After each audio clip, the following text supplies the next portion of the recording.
President Trump visiting Central Florida just a few days ago to sign an executive order expanding private Medicare insurance plans. But what does it mean for those who use Medicare and even Medicaid? Our financial expert Joe Bert joining us in studio this morning to explain. Joe, good morning. Good to see you. Good to see you. Well, let's start with this. What is Medicare? I know there's so many different plans out there and so many things fall under certain plans. Sure. Medicare is the health insurance for retirees 65 and older. You know, when we're in the workforce, generally we have it through our employer. When you turn 65, then you turn it over to the government, and that's what Medicare is. So how does it differ from Medicaid? Medicaid is health care for the indigent. If you don't have money, if you basically become a ward of the state for medical care, and you really don't want to go on that, but it is the safety net, if you will, for folks that don't have any money.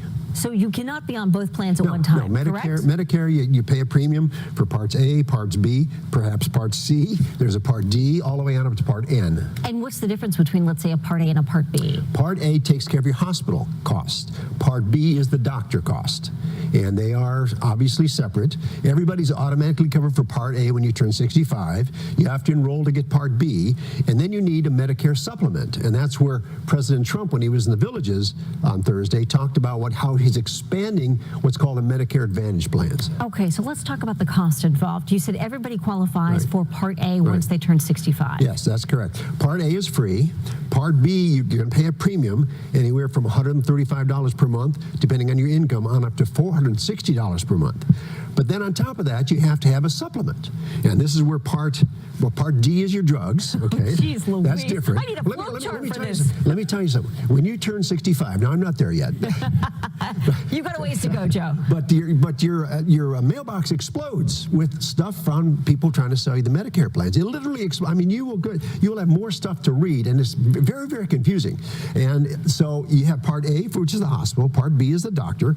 Part C is the Medicare Advantage that can pick up everything, including the Part B. It'll also include gym membership. It'll include dental, vision, and this is what President Trump wants to expand to have more benefits there.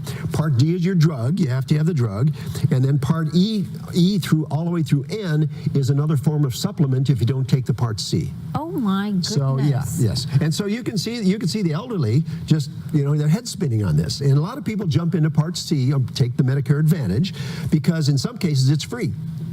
And you get, like I said, gym memberships, you get dental, you get vision, picks up the deductible on the Part B. However, there is a drawback to it. Okay. And the drawback to it is you are in what's called an HMO, which means you are in the network. If you're in the C. If you take the Medicare Advantage, you're in network. You have to use the specific doctors. You can't go directly to a specialist. You have to be referred. So you're kind of in a straitjacket. And the other difficulty is if you get some severe medical problems, you can't switch and get out of it and go to a better plan, which is this other supplemental plans. So what did the president do when he signed this executive order? How does it change the game? What he's trying to do is create more competition, which is always good, bring the prices down. He's being criticized for that because he says, oh, he's opening up the insurance companies, profit-making insurance companies. But I would rather have the insurance companies compete for my business than the government put me in some straitjacket plan where I don't have any decisions and you know, turn it over. You have no choice. You have no choice. So he wants to increase competition. He's going to look for alternative forms of treatment. You know, this is a big thing with him. You know, yes. There's been things out there that we have been reluctant to try. Right. So he wants to expand that. He also wants to improve the communications, electronic communications between the doctors and the hospitals. Huge. And bring down costs and bring down the fraud. So it's a big thing, and he's trying to save health care, and he's doing it his own way. What are the downsides here with what he signed? I don't know that there's any downsides. I think what he's going to be criticized on, as he has already, is you know, turning over to the private sector, because these Part C, these Medicare Advantage plans are run by the insurance industry.